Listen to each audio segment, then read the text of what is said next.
So find any way to sit that feels good. Once you get comfortable, I've got a little idea of something I want to try, so I'll just keep my eye. But yeah, find any posture that feels this kind of balance where you're upright but relaxed. Most importantly, just comfortable. If you need a candle, grab a candle.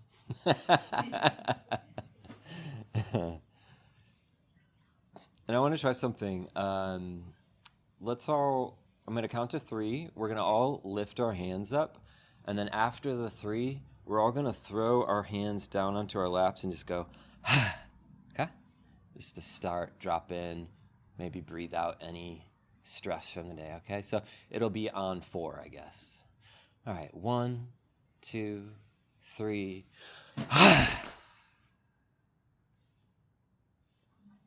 And just letting the body take a few longer, slower, deeper breaths if that feels good.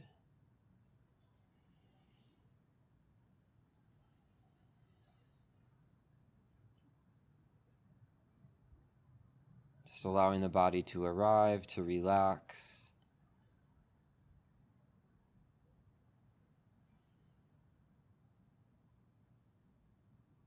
And then whenever you're ready, just letting go of any control over the breath at all.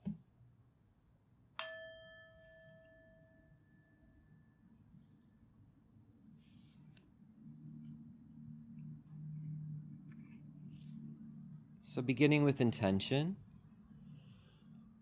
and maybe just starting with whatever comes to mind for you, rather than what I say for an intention. What's in your heart right now? Maybe bringing to mind why you're here.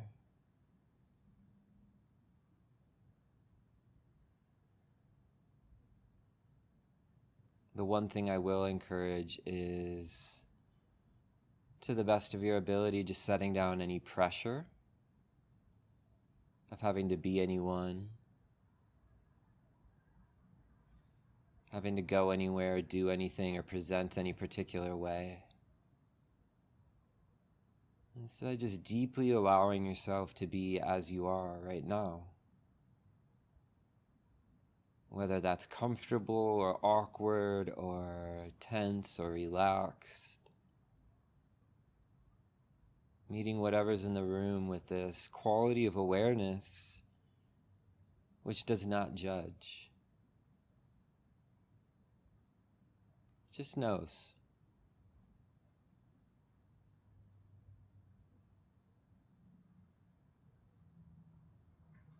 Just tuning into that quality of awareness itself, of mindfulness. And to support that, we'll deepen the embodied experience through a body scan. So just starting at the top of the head, staying with the rhythm of the breath as we just soften some of the muscles of the body that may have been tense throughout the day or even now. So relaxing the forehead and the scalp.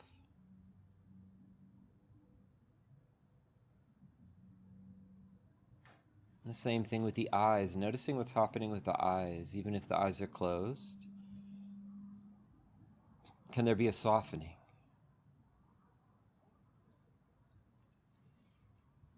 Same thing with the temples, the ears, the muscles of the brain, the mouth, the jaw.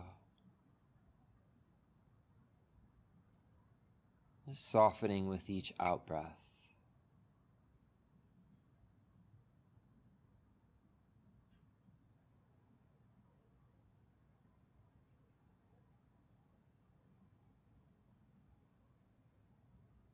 Scanning backwards down into the shoulders. Seeing what it feels like to just let the shoulder blades come together a little bit. Softening. And opening up the chest so that the body can breathe just a little bit easier. And just feeling the weight of the arms, the lower arms, the hands.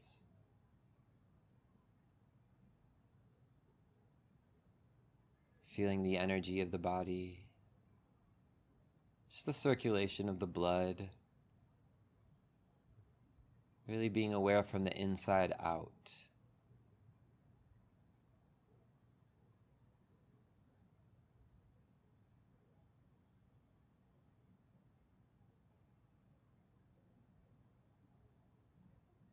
And softening through the chest, the stomach, the belly. Noticing if there's any patterns of holding. Particularly the lower belly, the abdomen. For myself, sometimes there's just a chronic holding there. So seeing what's possible for you without forcing anything. Inviting in a relaxation. Kind of using the out breath to allow that softening.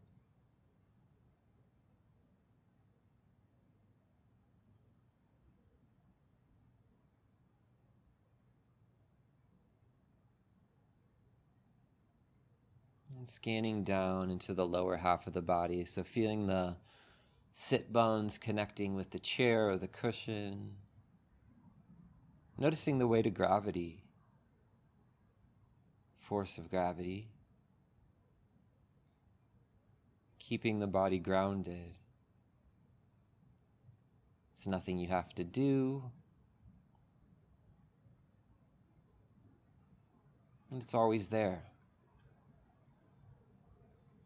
Just that gentle pull of gravity, making sure none of us floats away.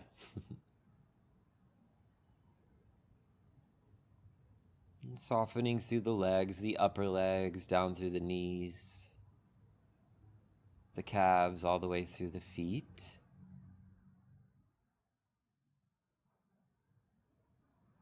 Noticing what it feels like to be in your body right now.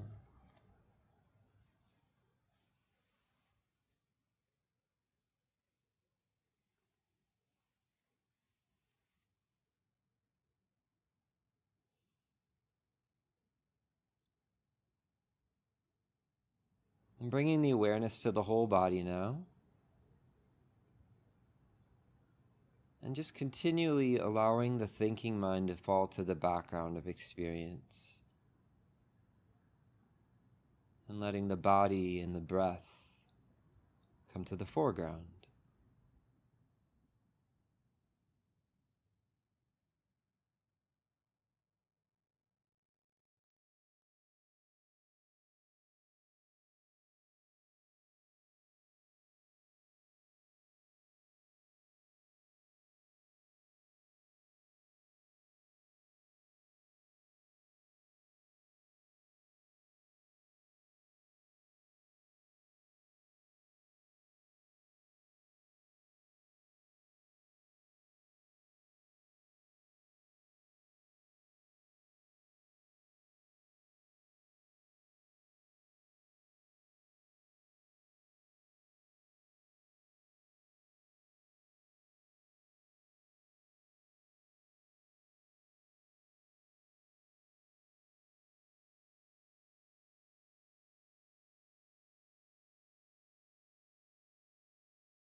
Beginning to bring the attention to the heart.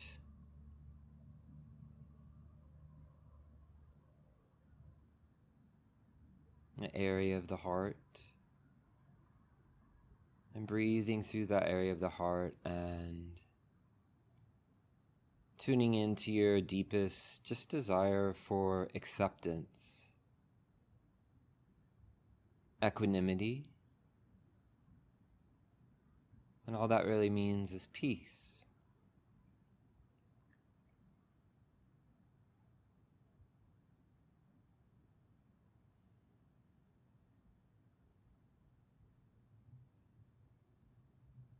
Just noticing that every human heart, to some degree, has this simple yearning for belonging, to feel loved, to feel cared about.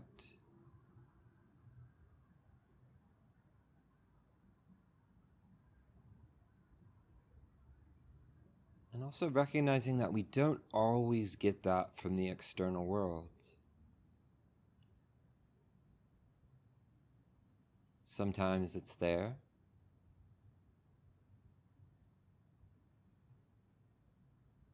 And then at other times, there's loneliness or insignificance.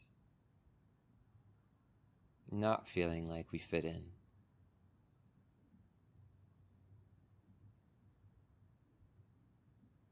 So what would it feel like to offer that acceptance, that welcoming from your heart to yourself?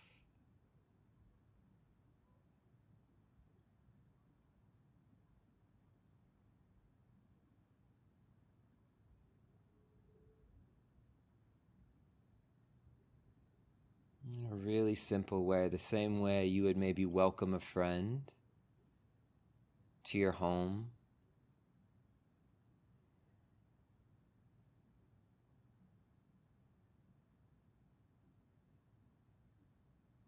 What does it feel like to turn that inwards to your own experience?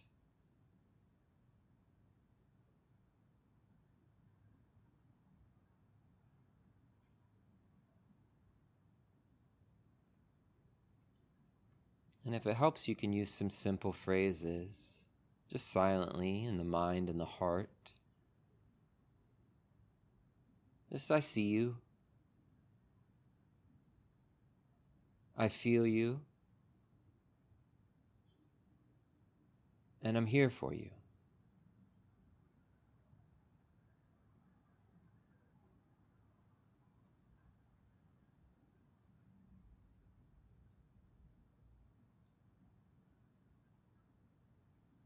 So I see you. I feel you. And I'm here for you.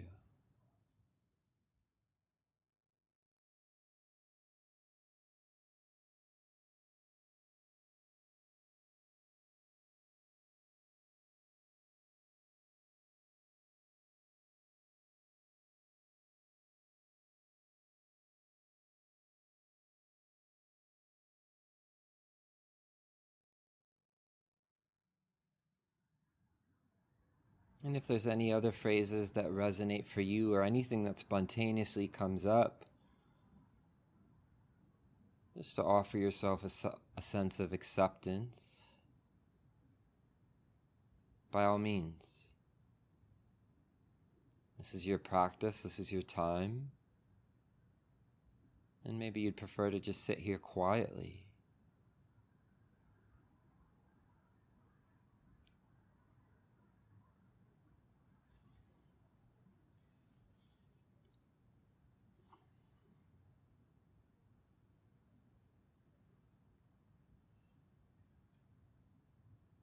And also noticing that this quality of awareness itself, mindfulness, it is innately accepting. Just the simple quality of knowing.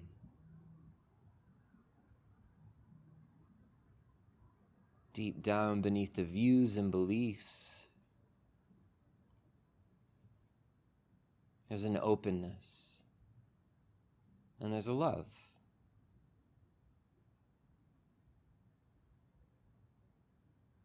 So just allowing yourself to rest in that quality for a few minutes here in silence.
for this last minute,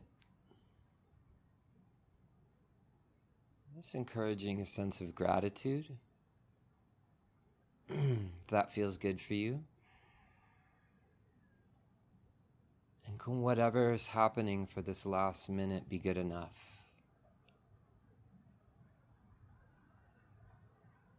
What does it feel like to just allow any judgments of the mind to just drop away?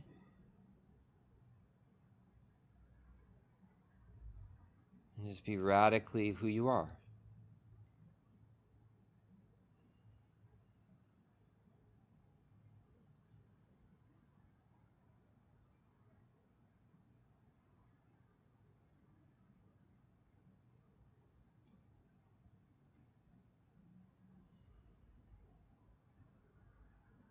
And may any benefit from this practice be shared.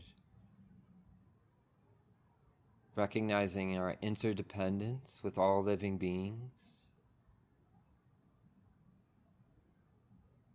Those we see, those we don't see, those near, those far away. And those beings that may be suffering right now. May all beings be free.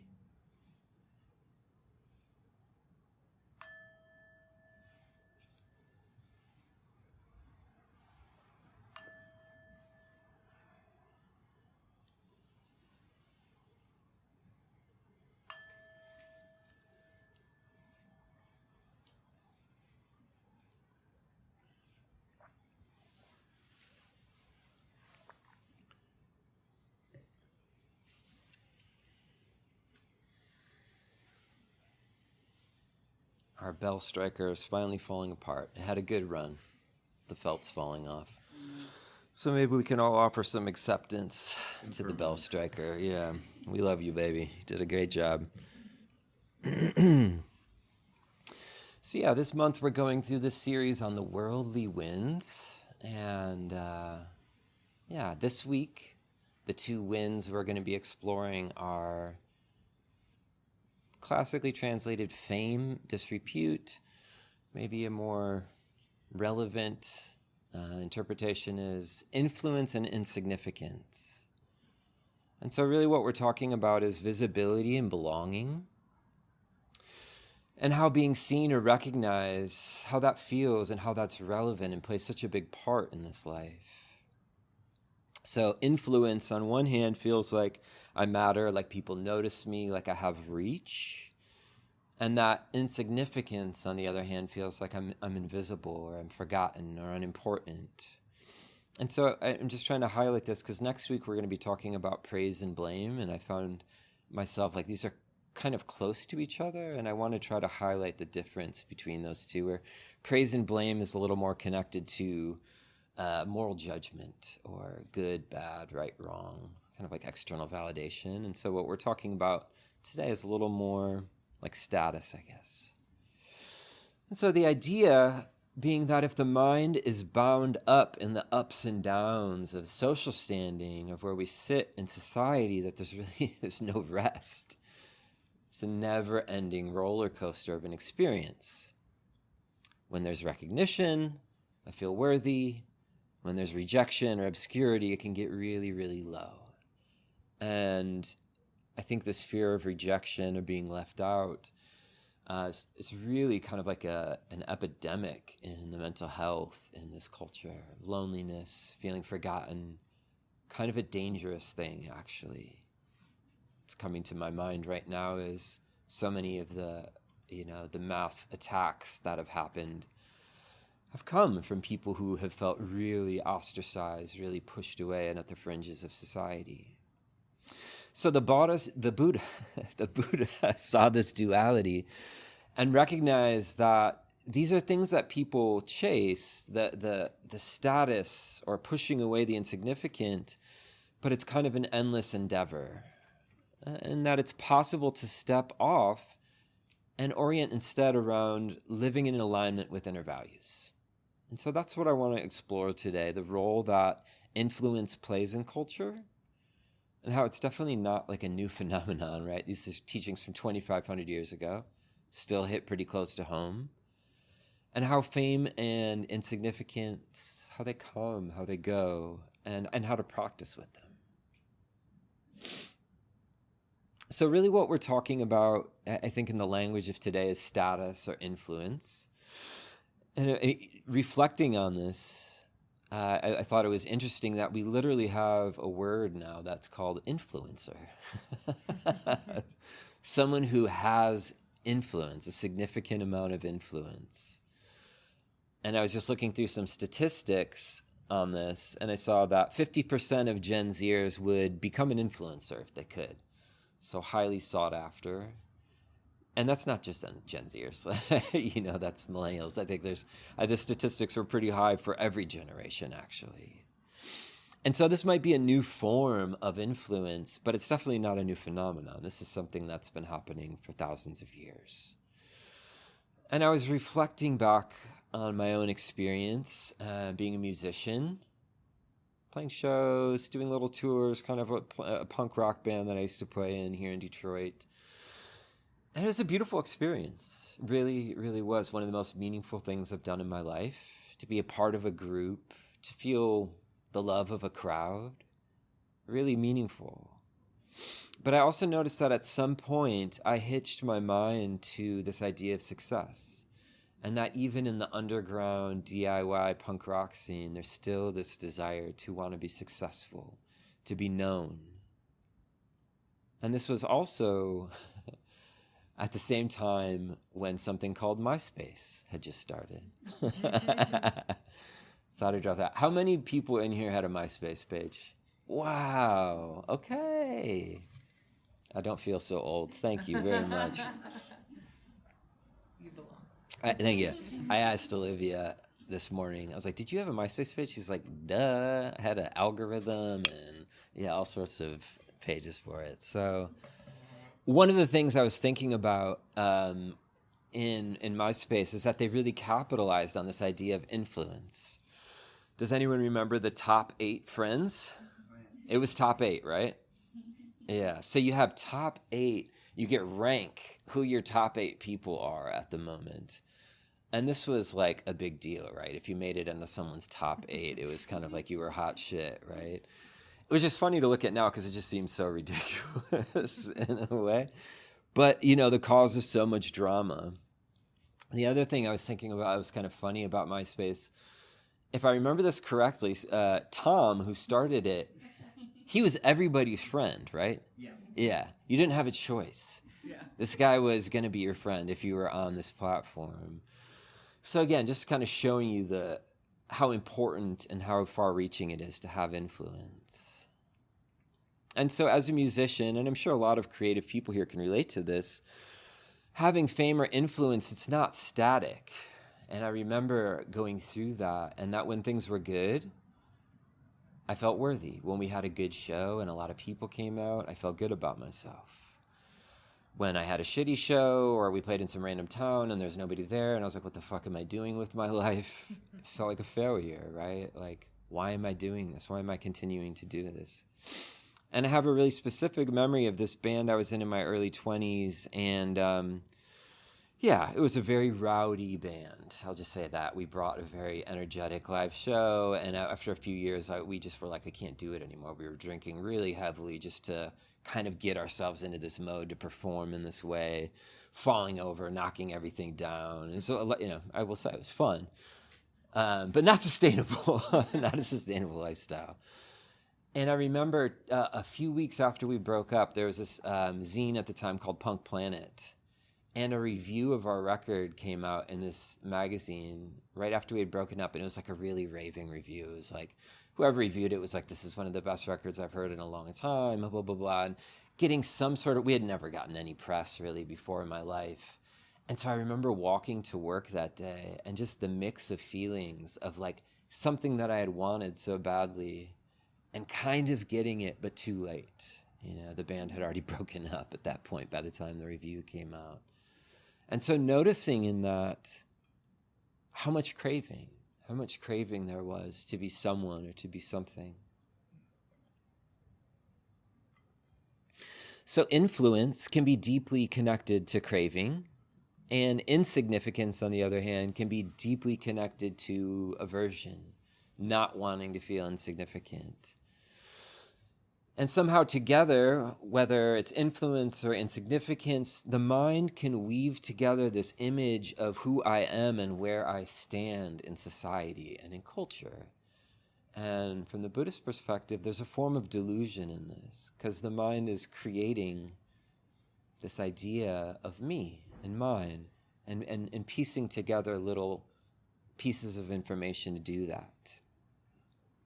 So the Buddha recognized that human beings are wired for this wanting to belong, not wanting to be insignificant. So the Pali word yasa, translated as fame or status, and ayasa, insignificance. And he taught that these are simply worldly winds. They come, they go, and in the end, they have no bearing on your potential for liberation and for freedom. And just like the other worldly winds, gain and loss, praise and blame, pleasure and pain, it's just two sides of the same coin. And you can go through your entire life. These things will do nothing but fluctuate. And to try to pin well-being or happiness on them is to set yourself up for suffering. And I think this is particularly hard because they're so deeply ingrained in modern culture these days. So our ancient human ancestors were wired for social recognition, status, having status in the clan. There's value. It means life. It means you will live. You're important. It's an evolutionary adaptation of a trait. And being ignored or being insignificant could potentially mean death. You don't matter. You could be left behind. So really deeply wound into the very old parts of the human brain. And so now we live in an era where this mechanism of the mind, it's measured, it's gamified, and it's sold. So likes, views, followers, all these aspects of social media, the longing to be seen or to belong is commodified. And so as we go into the holiday season, I think there's so much of this going around in like influencer culture, right? Like picture perfect scenes around the holidays with families and everything's just right. And then the flip side of that is feeling insignificant. The comparison, right?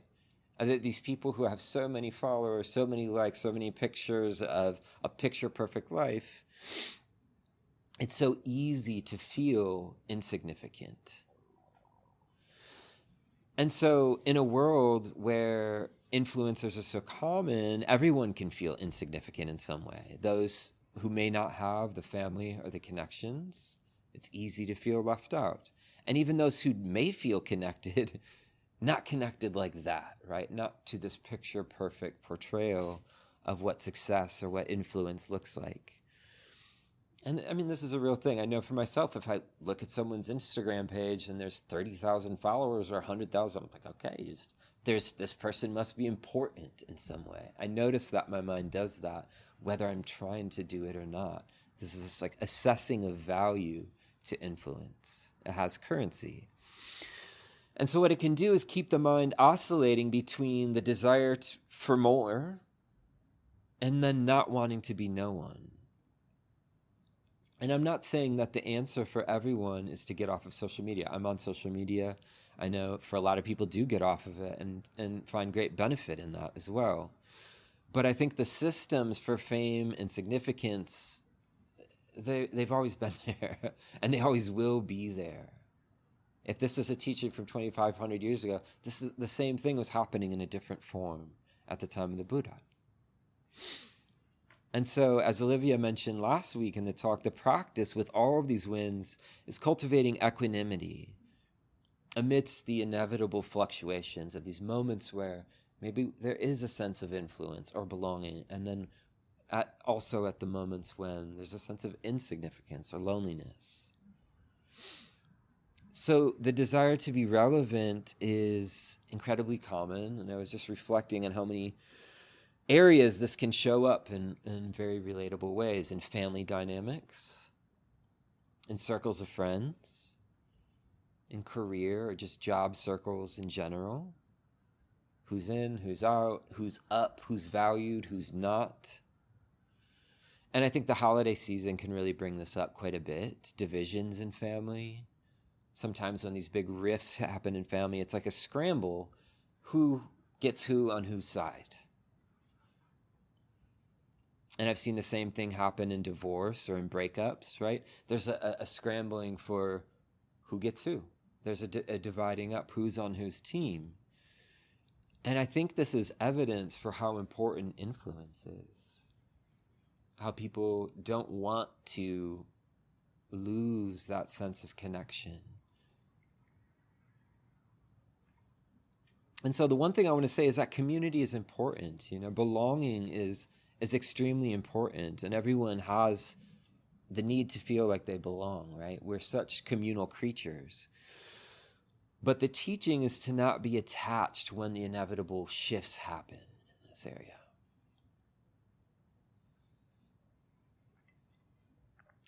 So in a culture that idealizes youth and beauty, everyone inevitably ages.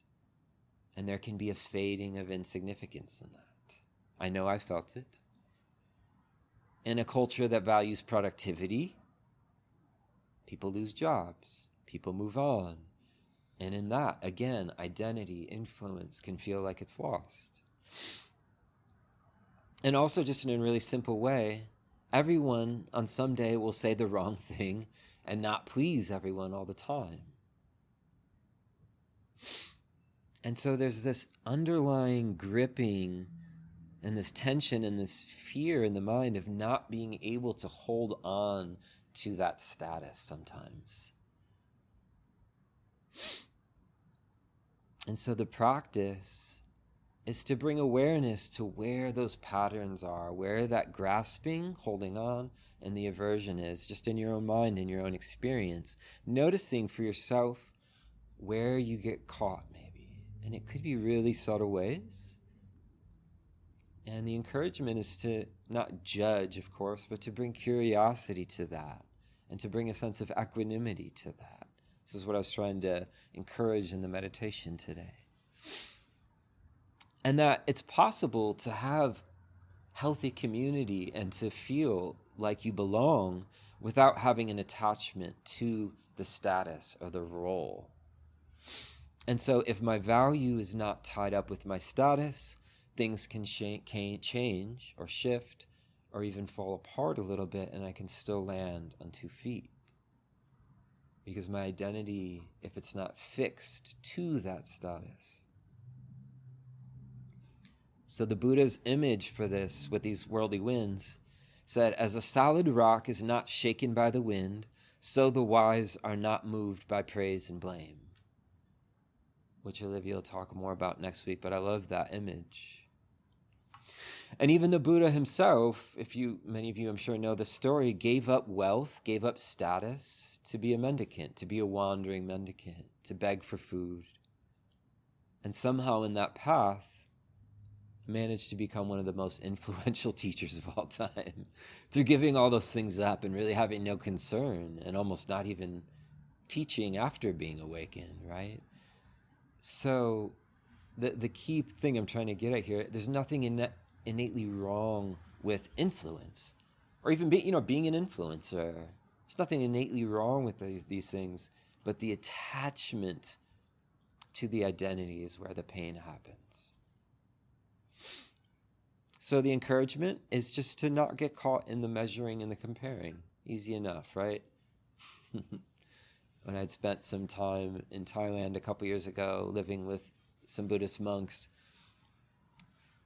I brought this up, this part of my mind that feels like I'm always in the background comparing myself to others. And they were really direct and like, yeah, that's called samsara. It is the cycle of suffering, never ending comparing mind. And it really gets us nowhere. So the encouragement is also to continue to build community, do what lines with your values, and to care deeply. and just be mindful of the potential trap that's here and getting caught in the wind of status. And I just wanted to end with a couple lines from the Dhammapada. This is from the Buddhist suttas, and they're attributed to the Buddha. All experience is preceded by mind, led by mind, made by mind. Speak or act with a corrupted mind, and suffering follows as the wagon wheel follows the hoof of the ox. All experience is preceded by mind, led by mind, made by mind. Speak or act with a peaceful mind, and happiness follows like a never-departing shadow.